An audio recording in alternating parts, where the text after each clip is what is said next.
Well, praise the Lord. Welcome to On Point, the number one Saturday morning Christian-based call-in talk show in America, live every Saturday morning from 9 a.m. to 10 a.m. on any smart device. At David G. Evans, the number one. That's at David G. Evans, the number one. We're so glad you joined us today. Won't you please help us as the word of our broadcast spreads? Like us, subscribe to us, share. Invite as many of your followers as possible to join us for these great conversations that the Lord allows us to have every Saturday morning from 9 a.m. to 10 a.m. Eastern Time.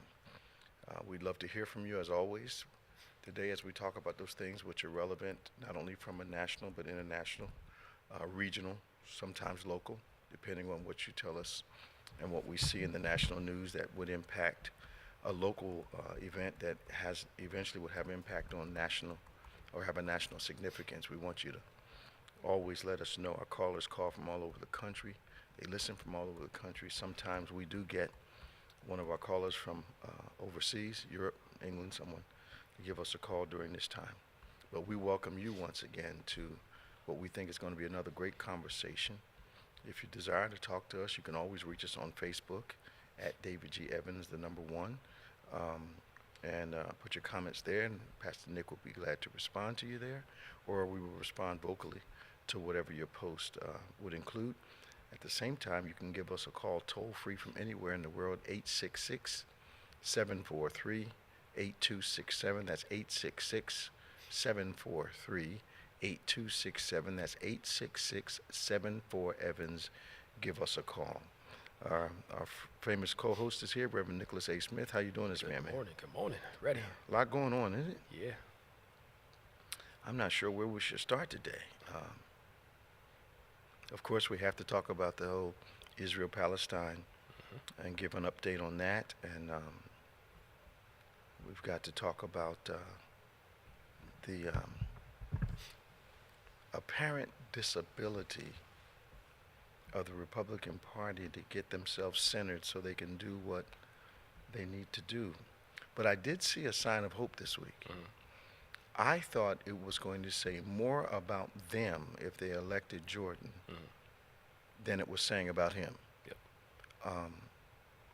It appears as though he would not have been so aggressive if he didn't think he had at least person to person talking to him, that he had enough support to do it. But he went through it 3 times, and I think he has a little more pride than McCarthy. Yeah. But then I watched McCarthy, hey James, I watched McCarthy switch from who he supported, like bang, bang, bang, like it was, like he was just turning pages in a book. Yeah. Now this guy's even greater, you know. Well, now that you know what this guy, you know, I don't know how they trust him at this point. Yeah, I wouldn't either. I mean, how do you sell yourself out? Like you said, your pride should say, you know what? Let me just stop for a little bit, focus on what I'm good at. Yeah. But I guess that he looks like a little boy thirsting for attention, power, craving. That doesn't seem to have any dignity. Yeah, just going around and just smiling the whole time like it's all normal. Yeah. But if you're used to a crazy show, and we've had a very petulant president, you would think that you can get away with, you know. But that kind of behavior has been, now, historically, we know that politicians stretch the truth. Yes. And their truth is sometimes contextual. Was that a benevolent way of saying that? Yes. Okay.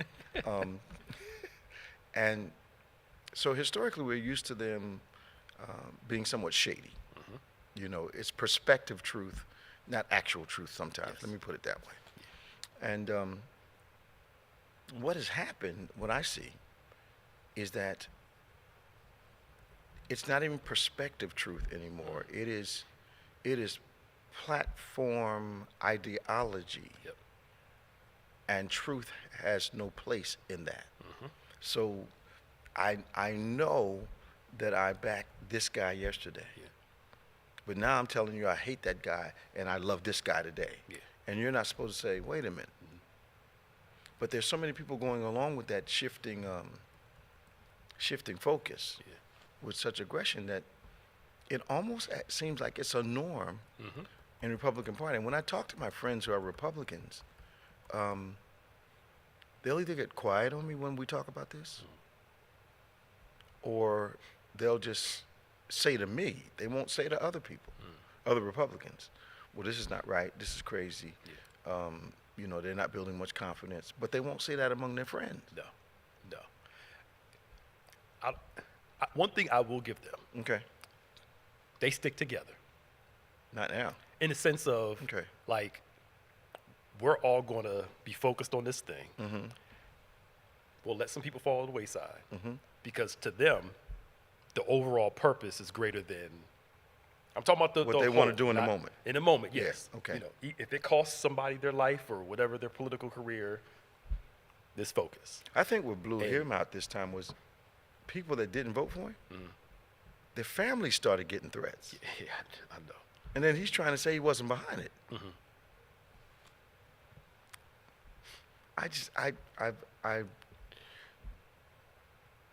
There's something going on in national consciousness that there are millions of people that see nothing wrong with this type of ambiguity. Yeah. And I'm distressed about the fact that the country is starting to reflect the insanity of our leaders, where the leaders are supposed to reflect the needs and the desires of the country.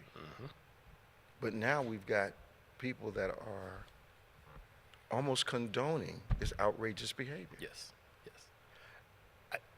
Trump wasn't in his rhetoric and all those things, what we saw was him basically giving voice to what was already being said. Oh, absolutely. And people were like, oh, why is he saying this stuff? And these people are going along with it. That's because he's speaking their language. We just didn't know that nationally, worldwide. So again, if your people are crazy, I'm sorry. If you, sorry, should have said. I'm not saying everybody voted for Trump, but you get what I'm saying. Yeah. If your people are used to this type of rhetoric and feeling, and if they're used to only if you do these two things, then we'll let everything else go. Yeah. If you do these two things, we're fine. Abortion, the whole LGBTQ thing, like Republicans aren't gay. Come on. I mean, come on. Like they've never had an abortion before. I mean, come on. And money will still find a way to get what they want. Yes. They'll just call it something else. Yes. I find that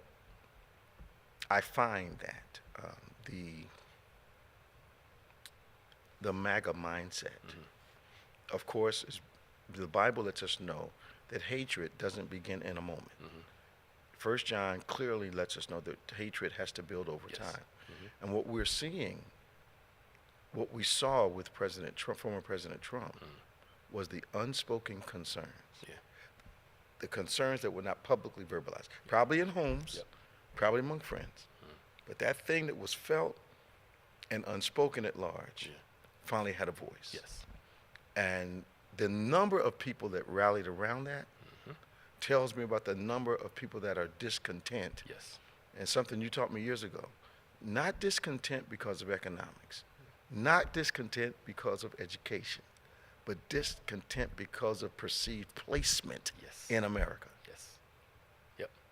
Those that were privileged have been asked for equality. And like you taught me years ago, they see that as oppression. So this is where all this strong emotion, and if we got to kill to take it back, we're going to do that. Absolutely. But that has been encouraged. But you notice how quiet, and I didn't say silenced, how quiet those voices are when different administrations are in office. Because right now it's politically correct to behave in a non-productive way. Okay. We saw it with Nixon when the Democrat Party started to become more of the liberal party. Because remember, you were growing up, the Republicans were the liberal, party, equality. Yeah, they were all about it. And Nixon appealed to that Southern Dixiecrat thing. And then to me, Reagan said the same thing but cloaked it in political. He was smoother Sharp. with He was his. smoother He with was it. smoother with his. So instead of saying X, Y, and Z, He was very just say smooth. no to drugs. He was the actor. Yeah. Yeah. Yes. Yeah. And then you got Clinton. Then Bush was very moderate. You know, and then Obama just threw them through a tizzy. Yeah. So they were ready for Trump. Trump was a reaction. Yeah.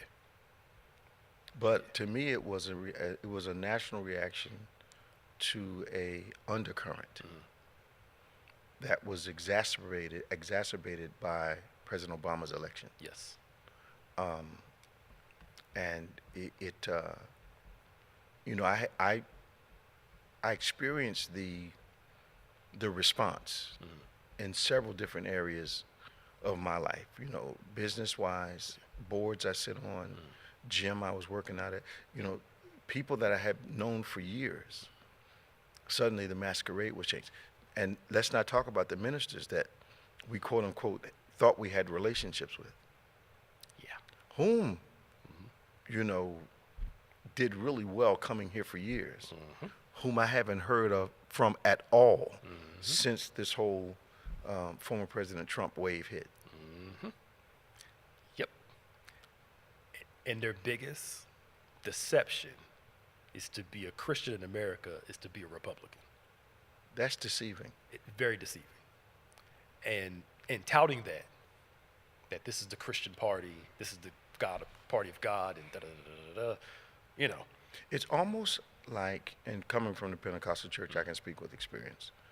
It's almost like the perception that Pentecostals don't sin, Yes. Yeah, and that is not the truth. not at all. Republicans get abortions. Republicans are scandalous. Evangelicals are, you know, have their same problems. So it's almost as though there's, you know, how generationally African Americans, whatever trauma's going on in the house, they keep it in the house. Yes. And I see the merits at that, but not where you're ignoring what's going on in the house. Yes. And not changing what's going on in the house. Yeah, deal with it.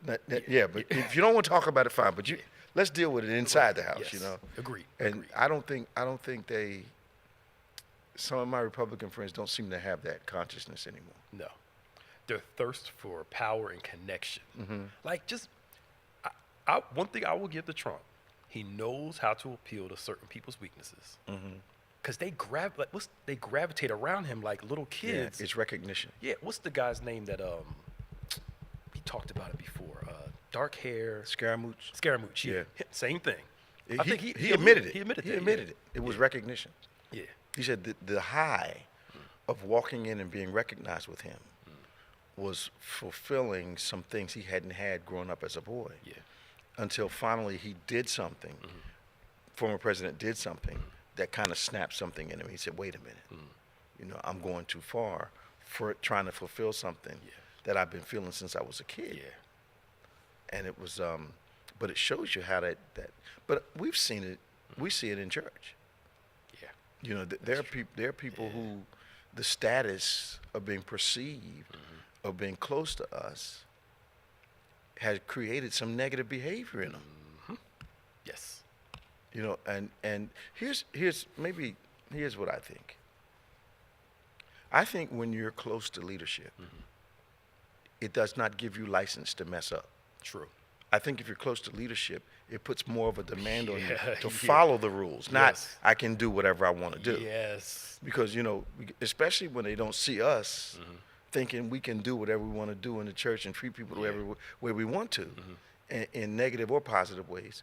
In negative ways, we're talking about right now, because of the position we hold. Yep. We feel like we have more of a responsibility Yes. to be welcoming and kind and loving, to demonstrate it, not, you know, I'm big Mr. or big Miss, and I can just talk to people and do anything I want to do. Yep. Yeah. It's funny. I had a meeting this week, talked to some people about that I said, look, you have to learn to get over the fact it may not be fair in your eyes. We are held more accountable, more responsible, because what we do can affect people's church membership, their view of God, all that. All that. You have to learn to get over the fact that your expectation is higher than everybody else is. That's right. Especially as pastors.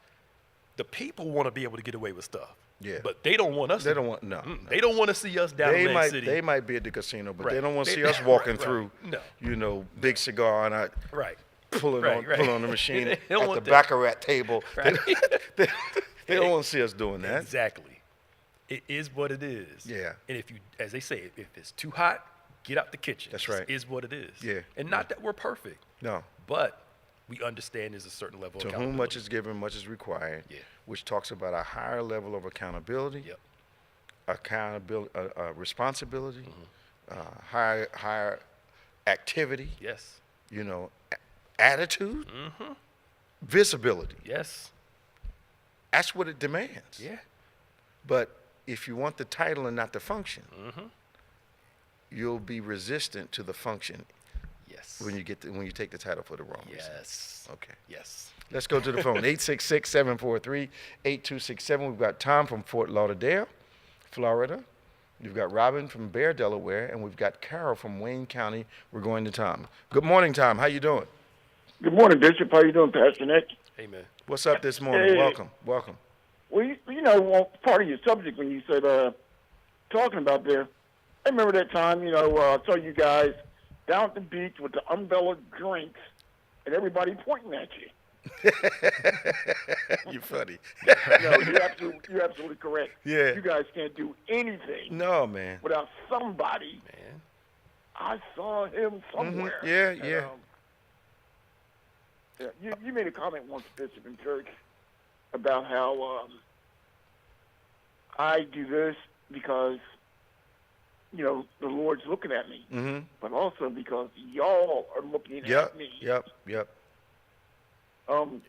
Getting back to what you were talking about, this thing in Congress, 25 people voted against Jim Jordan. Mm-hmm. But when Publicly. it closed, when they said nobody needs to know, 112. Yeah. It tells you a lot Half about of them. how they really felt. Yep. But they wouldn't do it publicly. Nope. Because it was on Yeah. television. Okay. Yeah.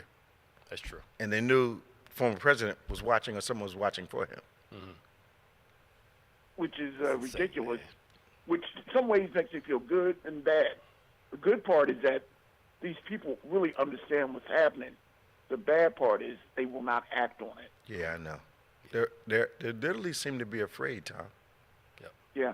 because the thirst for power, as Pastor Nick brought up earlier, is so intense Yeah. and so strong that the thought of losing that chair because you disagree with someone. So that means integrity's like gone. Yep. Because integrity makes you stand in the midst of a situation like that and say, no, I don't agree with that. Yes. Yeah. But they're not allowed to disagree. Yeah. What happened to we have conversation? Right. And being adults about it. Yeah, well, there's no adults. Yeah, it's true. It's a school bus at 7 o'clock in the morning. Yeah. Yeah. Yeah, that's true. And high school kids aren't on that bus. No. Yeah, they're gone. I saw, when you talk about Trump, I saw years ago, I didn't see it, I don't remember from then, but I've seen it on YouTube. He was on David Letterman one night, and he was considered himself to be a Democrat. Okay. He said if he ever ran, he would run as a Republican Okay. because he could get them to do whatever he wanted. Is that what he said? Oh, And my. you know what? He's absolutely correct. Wow. Like I said, he's got evil intentions, but the guy seemed to had his finger on the pulse. And He touched the discontent, Tom. He touched the Yeah. discontent. Yeah. What kind of nature do you have to see a weakness in people, and your drive is to exploit it? But that's evil. the way he's done. Yeah, that's evil. I mean, anyone that would hire multiple contractors Yeah. and then stiff them and then watch the domino effect go through the communities in which he stiffed the contractors. Yeah. Because, when you don't pay a businessman, it starts a process. Right. Eventually it reaches the businessman's home, his children, that's true. his ability to support his family, all that happen. We watched that happen in Atlantic City. Yep. And I'm not talking about what I heard. Yeah. Okay. So we watched that, and his response was, I didn't do anything illegal, meaning it was legal for him to bankrupt his company and therefore not pay the people that worked for him. I saw him say it. Yeah, that's true. Tom, man, how you feeling, man? Much better, much better. I'm glad to hear it. Your voice sounds much clearer today. Your yeah. your mellifluous tones are reestablished. I'm trying to get there, Bishop. Talk to you soon, man. Take care. All right, bye-bye. 866-743-8267, 866-743-8267. We're going to Robin in Bear, Delaware. Then we're going to Carol from Wayne County. Hey, Robin, how you doing? Hey, Bishop. How are you? Hey, Pastor Nick. All right, good morning. She's being so charming this morning. She must want something. Yeah, I know. That's why I do it, so y'all can say something make me laugh. We need laughter in the mornings. I hear you. We need laughter in the morning. But I'm enjoying the conversation, especially talking about the war and the Republicans. I've been saying they gonna dig their hole deeper and deeper. They're gonna keep digging. I just, it's almost as though there's a lack of concern. Well, maybe I'm wrong. I'm thinking there's a lack of concern for how they're being perceived. Maybe they know how they're being perceived, and as long as they're satisfying their base and can get back in office, Yeah, they're fine. they're fine with it. Yeah. So I'm giving them a little bit more Yeah. maturity than maybe I should. Because they're looking at their voters in their state, not how the voters in the rest of the world see them. Okay. Rest of the country see them. Excuse Okay. me. Okay. Yeah, they digging a hole. But Bishop, I know this other call was waiting, so I'm gonna be quick. Mm. Yes, Lord. Yes. Yeah. Okay. Right. Yeah. But the message from Sunday Mhm. that you're really helping us, especially teaching with Naomi about the filters. I had to look at myself. Okay. Then Wednesday Bible study with Rahab. I love when you taught that thing years ago, but I love when you teach it. This time it was totally different. Yeah. You know, it was totally different. But you teach with passion and illustration and with some humor too, which we love. That's why when you say got good news and bad news, we don't want you to stop because you starts really getting interesting to where we want to keep learning. You know, so I appreciate you for that. But I wanted to say this. I've been sending the messages to someone, and they sent me a message back saying, your messages be full of God's power and carries the Holy Spirit. And they said the service be lit. I started laughing. They used the word lit. Yeah. I'm And hearing that more and more. Yeah, Pastor Nick, the something to think about has really been helping me, but other people too, as far as the ones you're doing on prayer. So I just want to thank y'all for everything that you've been doing. Thank you, Robin. Really appreciate it. But now, I thought you said you're going to be short. Right. I thought you said you're going to be short. Right. It is. Did you see the clip on I guess the protest at the Capitol when what's her name, Marjorie, whatever her name is, said, "Why y'all not arresting them? This is an insurrection." It was like maybe like only a few people. It was 3-4 people out there. Yeah, acting. Yeah, I mean, They're really grasping for straws at this point. Yes, All right, they are. Rob. But Thank you so That's all I much. had. But love y'all, and I'll see See y'all you tomorrow. See you tomorrow. All right. Bye-bye. All right, bye-bye. Carol, Wayne County. I love the sound of that. How you doing? I'm well. How are you? Doing great, Bishop. man. Good to hear from you. It's good to talk to you. I wanted to talk to you about Jim Jordan a little bit. Okay. You had talked about just like a lack of engagement from Republican leadership, ultra partisanship, obviously. I wanted to point out Jared Moskowitz is a rep. He was talking the other day about Jim Jordan's record, and he pointed out how ineffective he is at actually getting anything done. And I didn't know if you guys had talked about this. I've been on hold for a minute, but 16 years of service. Isn't that and he's amazing? Never sponsored a bill that has become law Isn't that amazing? yeah. in 16 years. That is incredible to me. That's So incredible. No ability to work across the aisle at all. But here's the problem. What's he doing for the people that he represents? You got me. I'm just 16 years on the job and you haven't produced anything? Nothing. How does he keep getting elected? That was surprising. I don't know. It's my opinion that you need to be engaged with your work to be even in a position of service, much less leadership. Sure. So For I instance, don't understand how he's retained his position at all, except through lying. Carol, do you think you could go to your place of business or employment for 16 years and be non-productive and maintain your employment? I promise you, I couldn't go to a lawn 35 times and not mow it. Absolutely. Much less, how many times? 16 years 16 worth? years worth. That's that. But That's then, seasons. but then perhaps maybe in private, that was one of the drawbacks that his peers couldn't vote for. I think that being threatened Amazing. was probably the straw that broke the camel's back. Absolutely. Having their families threatened,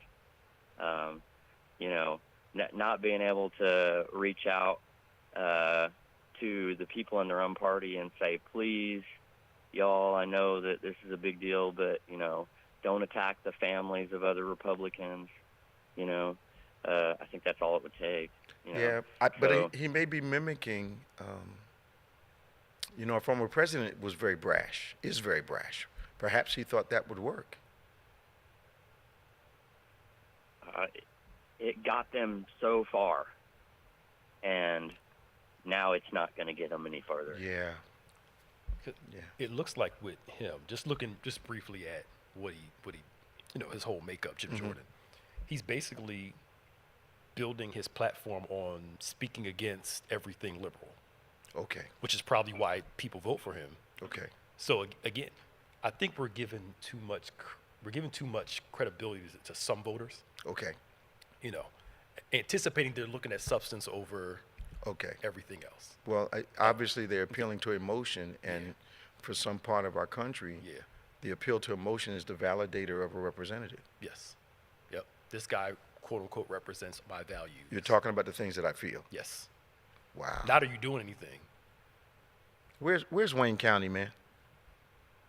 It's southern Illinois. Okay. It's the most conservative voting county here. Okay. How do so you? It's a good time. You've been there your whole life? No, I grew up kind of across a few different states.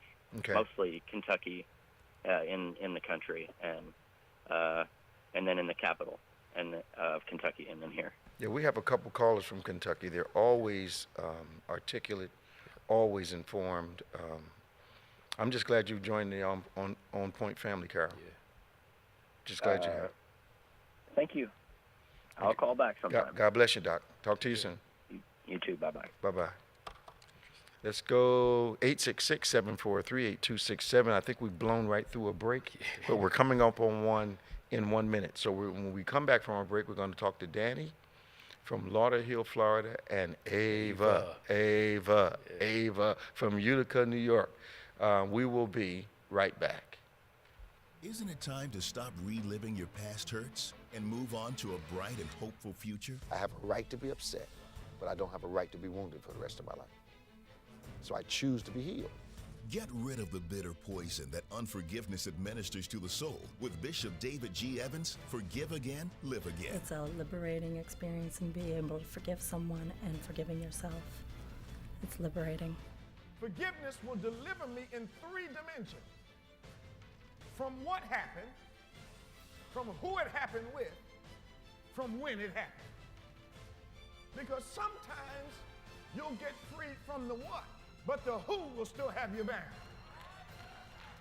This highly sought-after 4-part message of healing can be yours on CD or DVD. Act now, and we'll include Bishop's book, Healed Without Scars, with your order absolutely free. All yours when you visit our website or call 1-800-591-8480 today.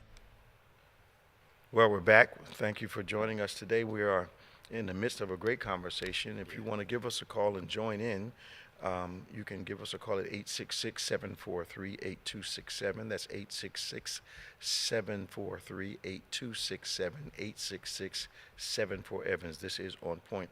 Or you can simply post us on our Facebook site at David G. Evans, the number 1. At David G. Evans, the number 1. Send us your posts, and we love to cooperate and respond. We're going to Danny in Florida, and then we're going to Ava in New York. Good morning, Danny. How you doing? Dan, are you there? Let's go pick up Ava, see if we can get her. Ava, you there? Good morning. How you doing? I'm doing well, and yourself? Great to hear your voice today. Same here. I had to set 2 alarms to make sure I woke up on time. You needed 2 of them? I got to call Bishop, and it was like Thursday. How's I got to call Bishop because your girl is struggling over here. You struggling? Struggling. I'm finding it hard to keep up with everything that I have to keep up in life. Okay. And also maintaining. See, during COVID, I was home, the kids was home, everybody was home, and I was able to study more often. I was able to read more often. I was able to tune into things more often. Now I got the one kid in the college. I got this one varsity football who got me everywhere. And I got this one Pop Warner chair, this one JV chair, this one in cosmetology. This one's in the process of trying to move out and find his own thing. And I feel like at the end of the day, I literally had no time. I sit down, I open up something to read, and your girl is knocked out 3 seconds into anything. I don't think I finished a TV show in about a couple months. By the time the song starts, every TV show got like a little song or intro, like gone. It's over. Well, let me first assure know. you. Let me first assure you, Ava, you have joined a very large club. I was, this is humorous for me anyway, I was sitting at the desk last night and I'm studying up on the invitation for tomorrow. And at some point in the midst of studying, I nodded off. And as far as television, if I've seen past the beginning of Monday Night Football or the theme song of any football game, if I've made it past the theme, I'm doing good. Okay. I normally go to sleep during the theme and wake up 2 minutes left. 2 minutes. So you're in a very large club, Ava. But let me ask you this one question. Okay. Do you find yourself responding to the demands? Yes. Or have you structured your life as best you can? So, like, I wake up, it's my days are so crazy.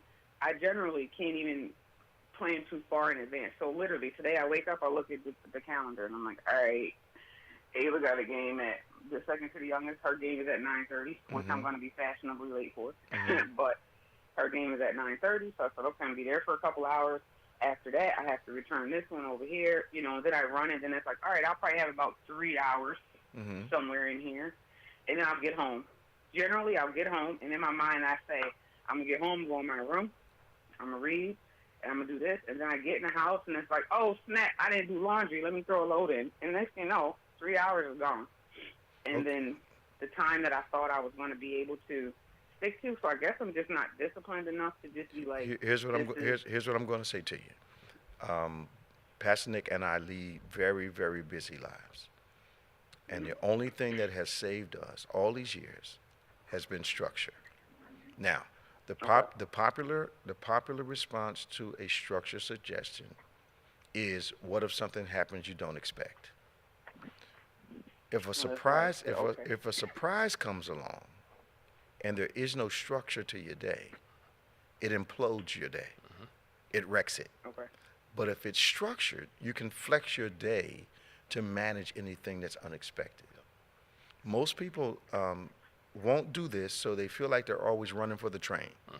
But the actuality is, when the games are going to be had, when you're going to have this one there, you got that all down.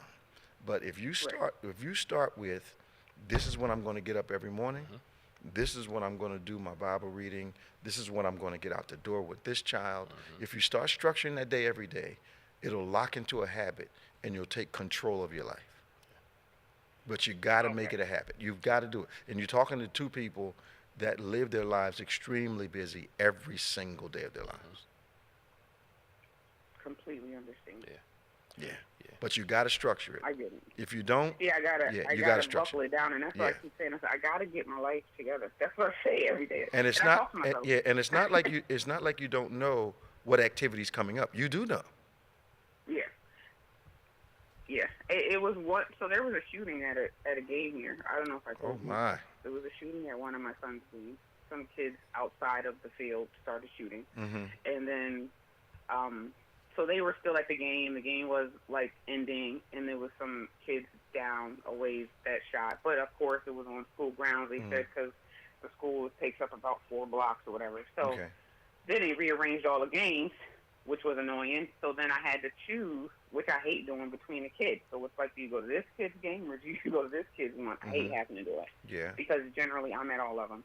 Johnny generally doesn't go to any of them, so I don't like a kid to be anywhere without representation. Because I'm not about that life. My kid ain't gonna be the only one out there with nobody rooting in the stands. For son trying to toggle back and forth between here. It's a lot sometimes. And then me and Johnny got to have a talk. Right. Me and Johnny got to have a talk. Right. I'm mad. Then we get in arguments because it's like, bro, I hit every single game. He's like, well, you're using too much mileage. Oh, you think? I had to be in Syracuse yesterday for 4 hours, and this kid was in Albany. I got to go to Trenton, New Jersey 2 weekends in a row. Next weekend and then the following weekend for cheer competition. And then I got to, so you telling me about mileage? Boy, you better give me that gas card. John got to step up now. Cause, I remember when Chandler was in the basketball league pre-COVID. Yeah. And all Chandler did was lay on the floor. Every time he ran down the court, he was on the floor. But I was at every game. I was at every game. And I'm like, I came out here to see this boy lay on the floor, but he was so glad that I was sitting over there. I mean, his grandmother went. Yeah. But, man, I'm sitting there. It was like. That's important. But it is important. He flops for a living. Yeah, I know. Oh, yeah. It was ridiculous. Boy, get up off the floor. Right. Yep. Good to hear from you. Yeah, you come get him. Come get Johnny. He came to one game because the guys at work was like, one of the guys, his job is assistant coach on my son's team, and he's like, so they moved the game again. It's going to be at 10:30. So I just wanted to let you know. Then he said to Johnny, he's like, I don't even know why I'm telling you. You don't show up anyway. Oh, Tell your wife that the game changes at 30. So he felt convicted at that time. He didn't go to work and he came to that game. It's the only game he went to this season. And I said, so they can say something to you at work and you show up to a game, but I say something to you all season and I ain't seen you yet. Okay, say less. Ava, don't throw him under the bus in public like too much. Not too much. Not too much. We got it. We got it. I will say this. But I need to ask a question. But does his work schedule conflict with the games? Yeah, he picked it though. Like I told him when he picked it. Bethany said, don't tell me on TV. All right, wait a minute. But does his work schedule conflict with the games most of the time? Well, yeah, it does now. All right, well, gotta make money now. You got to make money now. Boy got to go to work now. The man got to work now. Y'all got a whole family. Because you got a whole family, like Pastor Nick just said. We got the whole football team up in here. I know you. Look. You got a quartet. Right. Yeah, that's right. So the boy got to go to work now. We can't argue with work now. I'll have to call you. No. Again, Pastor Nick already yelled at me today. I didn't yell at you. I just simply said I will say this, Ava, and this may help. Yeah. This helped me when we started homeschooling the kids. Yes. I had to force myself to either wake up a little earlier or stay up a little later just to do some private study, private reading. Yeah. And even if it was 10 minutes, 10 minutes is better than no minutes. That's right. So instead of looking at it like I need a straight hour all the time, what if you broke it up in 5-minute increments during the course of the day? 10 minutes here, 5 minutes here, 15 minutes there. Get in where you fit in. Yeah. By the end of the day, you've done you accumulate a whole hour worth of reading, studying, or whatever. Like even now with the kids, they have lunch. Yeah. I'm either studying or trying to take 10 minutes to clear my head. Yes. And then getting back into it, then back to school. Yes. So you can make a way. Yeah. So even if you have like 5 minutes, so let's say I open up 5 minutes, I read something, but your brain is like full with stuff. I read it, and I may not even feel like I ain't received it. Does it even matter? Like that's for me. Is it even Watch this. Pray during that 5 minutes. Yeah. And ask God to prepare you for the next 10 minutes that you have available. Yes. Okay. Use the 5 minutes to clear your head. Yeah. And then the next 10 minutes come up, you can jump right into what you need to do. Yeah. Yep. Okay. I remember Mike Murdoch said something years ago. Yeah. He said, schedule your pleasures because pain never schedules itself. Ooh. Yeah, that's good. Pain just shows up. That's right. Whether it's on your calendar or not. Yep. So even if you got 5 minutes, this Yeah. 5 minutes is mine for me to do something, clear my head, Yeah. relax. Yeah. Talk to God. Yeah, talk Yeah. to God and Yeah. just, it does work. Yeah. And if you do a number of those during the day, Abel, you'll find it changing. Yeah. But structure, honey, structure. Yeah. Structure. Yep. Tell everybody I said appreciate hello. you guys. Kiss all the kids for me. I will. Tell John who he asked I'm for going to him. be outside in the rain, so I will kiss them all for you. All right now. Have a great day. Talk to you soon. Bye-bye. 866-743-8267. That was Abel from Utica, one of our longtime callers. Let's go to Danny, another longtime caller. Hey, Danny. Good morning, Bishop, Pastor Nick, staff. How you all doing? How you doing this morning, man? I'm loving everything that's happening at weather-wise here because we finally hit the 70s. You in the 70s now? Y'all wearing coats and stuff? Yes, nice. Yeah. You wearing coats? Y'all wearing furs?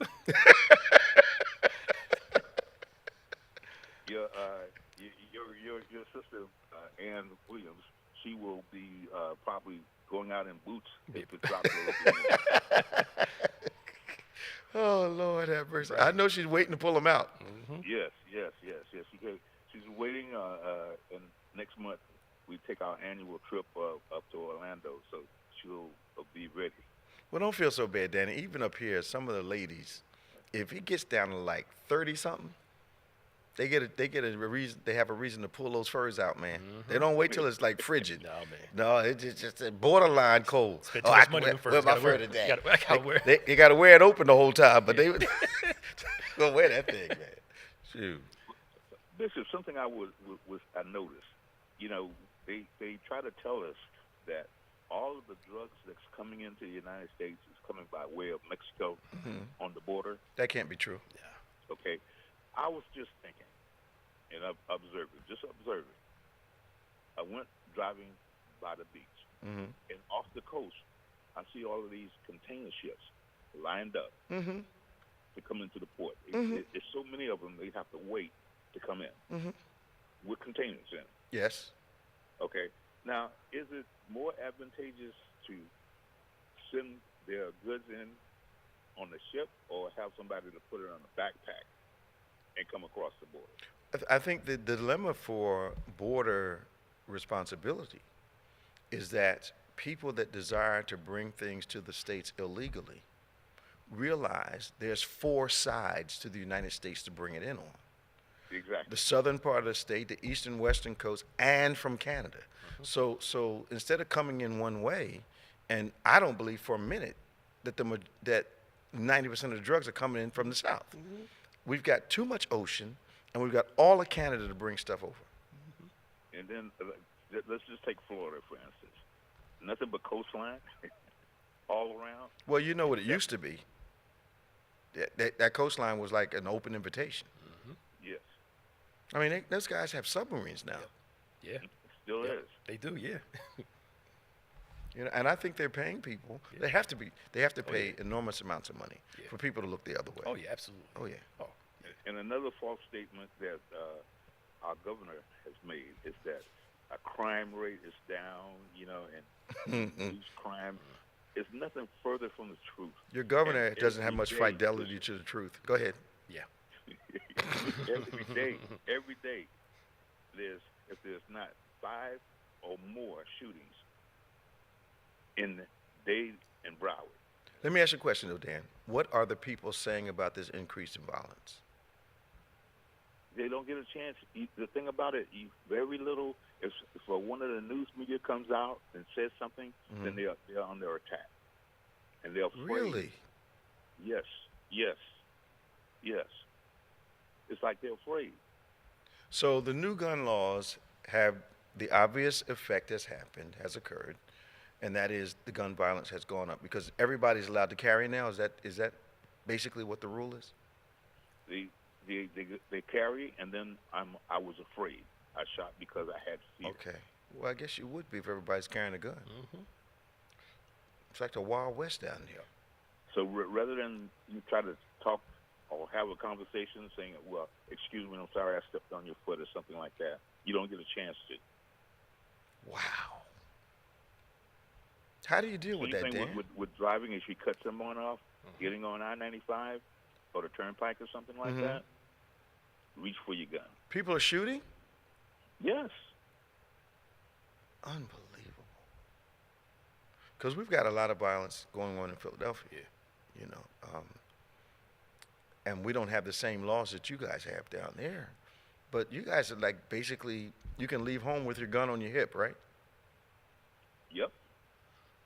That's too much. That's too much access. Yep. And people are already feeling pressured and stressed. So why is anybody surprised that the gun violence between citizens would go up? Yep.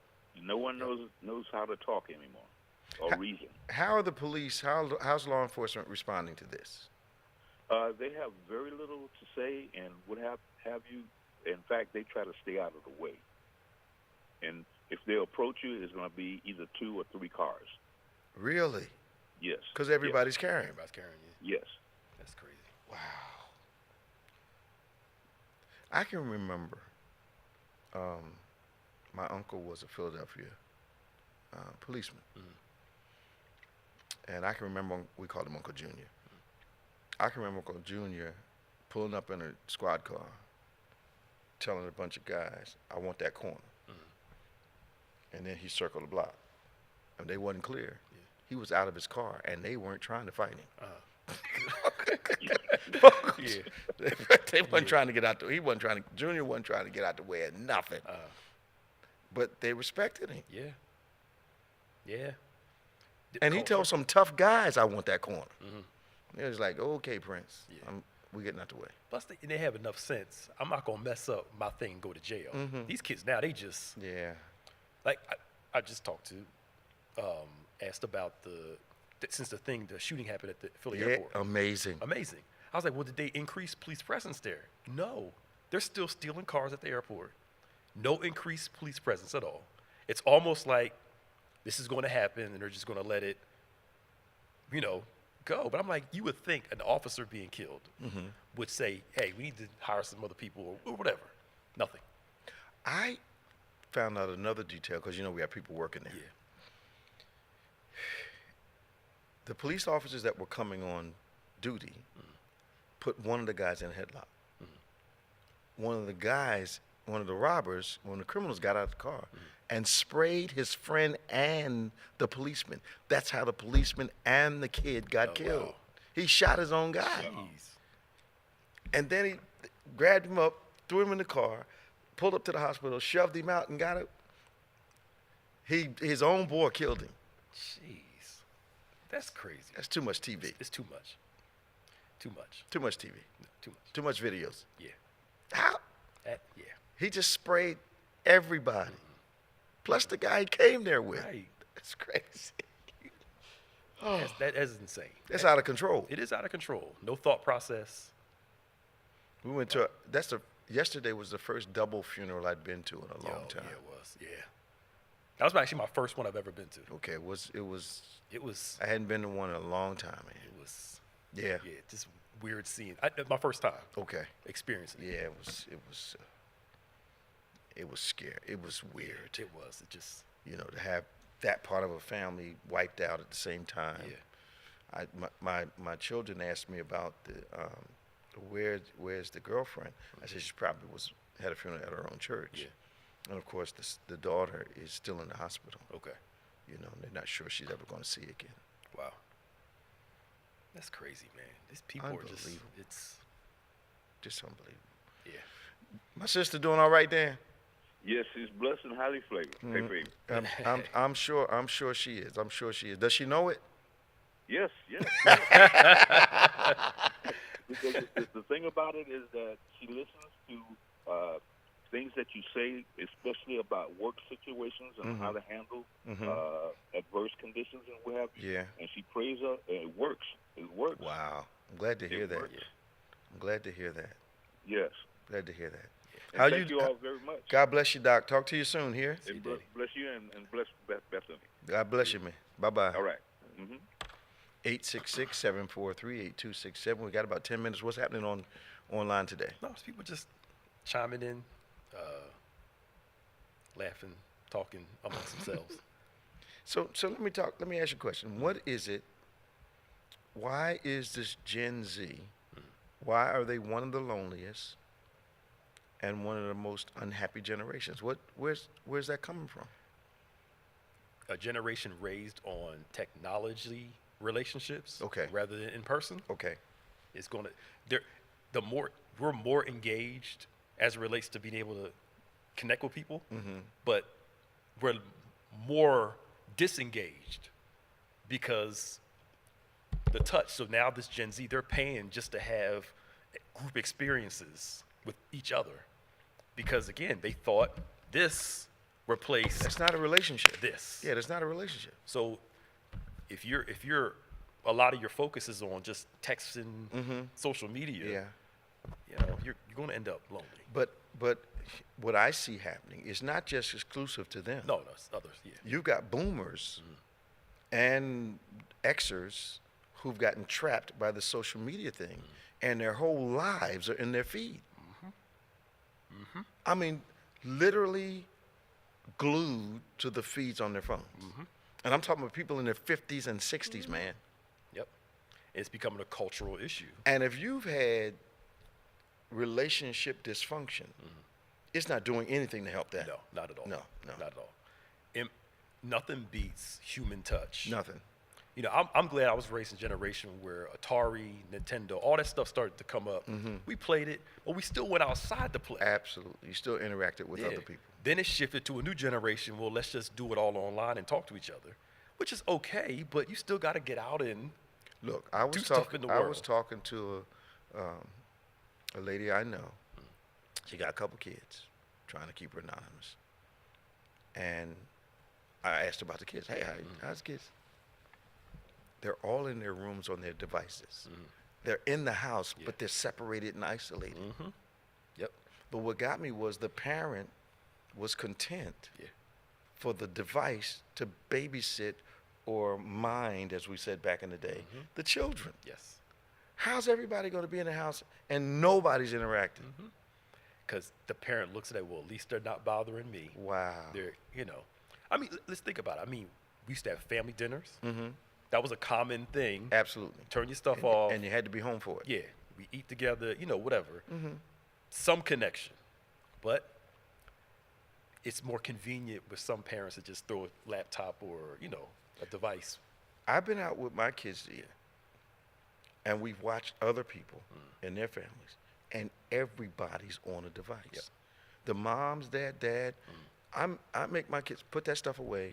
Turn those, the ones that are on the table, turn those to the wall. Right, yeah. Let's have some conversation while we're sitting here talking. Let's talk. Yeah. But that's not common.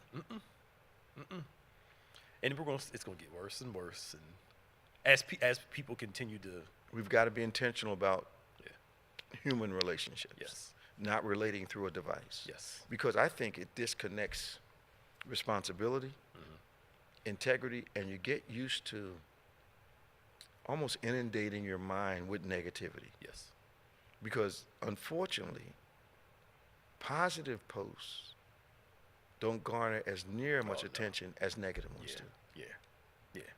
So go viral is the goal. Yes. And using negativity to go viral is... Because I'm watching, I was, trying to keep up on this whole Israel thing.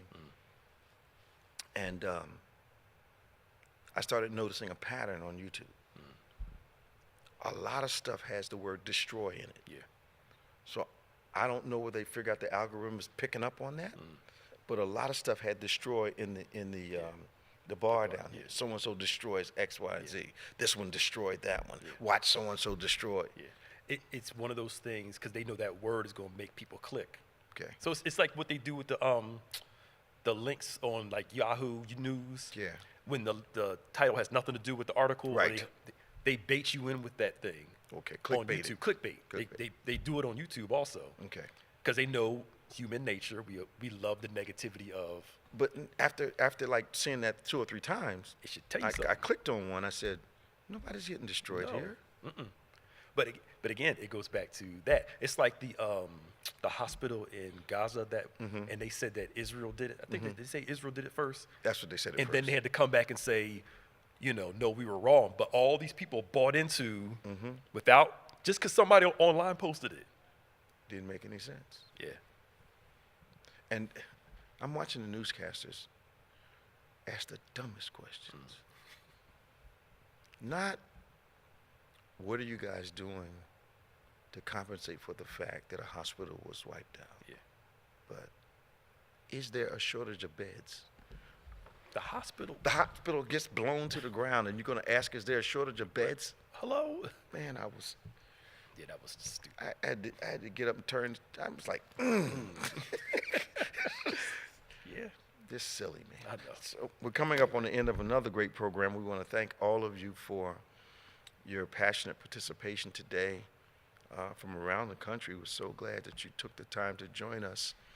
Of course, this has been On Point. We want to remind you that tomorrow is Sunday. Yeah. And we're looking forward to another great Lord's Day.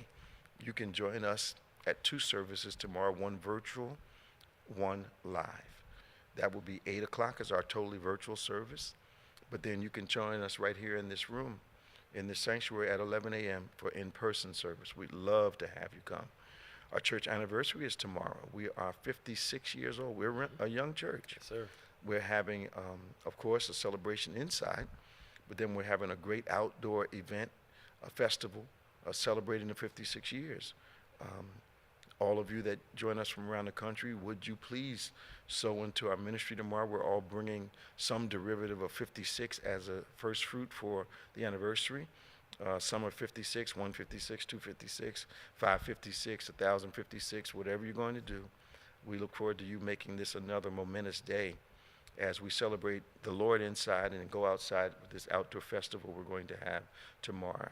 And just contrary to the rumors, we're no longer requiring vaccinations to attend service. We are still practicing protocols, temperatures, and masks, but you can have a great time in the Lord in here. Our midweek services are really taking off. You want to be a part of that, noonday and at 7 o'clock on Wednesdays. If you'd like to get some news updates and some devotional updates, you just have to text 28950. Now, for news updates, it's BBC News to 28950. For devotional inspirational messages, you go BBC Elevate to 28950. We want to pray with you. We desire to pray with you. So if you have any prayer requests, send them to social@gotobethany.com. That's social@gotobethany.com. We love to pray with you, touch and agree with you, because we believe in the power of prayer.